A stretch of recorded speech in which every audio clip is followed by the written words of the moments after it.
thousands and thousands. You look at the number of companies and the number in terms of manufacturing and plants that we've lost 50,000 because of China. So now, you never advocated putting a tariff on their We've lost goods to anywhere between 4 and 7 million jobs because of China. What I said this. We have very unfair trade with China. We're going to have a trade deficit of $505 billion this year with China. A lot of that is because they devalue their currency. What I said to the New York Times is that we have great power, economic power over China.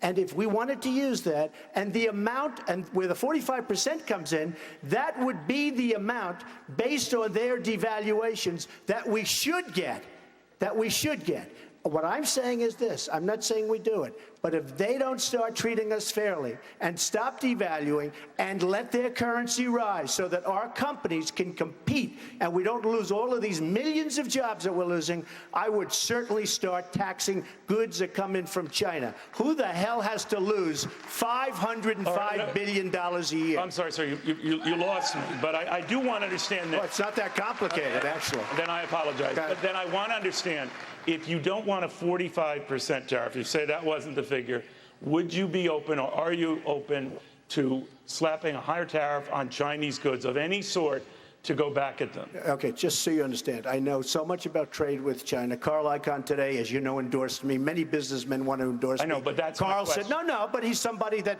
these are the kind of people that we should use to negotiate, not the kind of people that we have who are political hacks who don't know what they're doing, and we have problems like this. So these are the kind of people. We should use our best and our finest. All right, now, on that tariff, yes or no, here's what I'm saying. China, they send their goods in. We don't tax. They do whatever they want to do. They do whatever they do. Okay. When we do business with China, they tax us. You don't know it. They tax us. I have many friends that deal with China. They can't deal. Number one, they don't want the product. And when they finally get the product, it is taxed. And if you look at what happened with Boeing, and if you look at what happened with so many companies that deal. So we don't have an equal playing field. I'm saying absolutely. We don't have to continue to lose $505 billion as a trade deficit for the privilege of dealing with China. I'm a free trader. I believe it.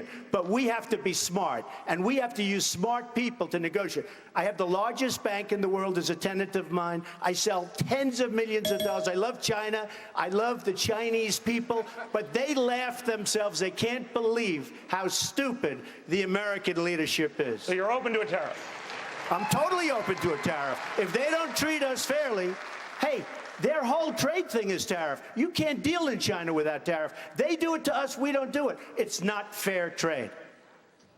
Neil, let me say one thing about this. I'm a free trader. I supported NAFTA. I believe in the PTT because it's important those countries in Asia are an interface against China.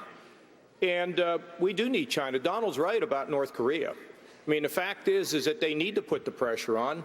And frankly, we need to intercept ships coming out of North Korea so they don't proliferate all this dangerous material. But what he's talking about, I think, has got merit. And I'm not putting that tariff or whatever he's saying here, but here's what I am saying. I'm liking him tonight. For too long, what happens is somebody dumps their product in our country and takes our people's jobs, and then we go to an international court. And it takes them like a year or two to figure out whether they were cheating us. And guess what?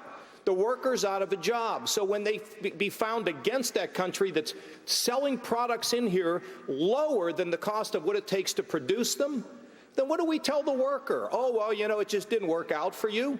I think we should be for free trade, but I think fair trade. And when countries violate trade agreements or dump products in this country, we need to stand up against those countries that do that without making them into an enemy. And I want to just suggest to you, how do I know this? Because so many people in my family worked in steel mills.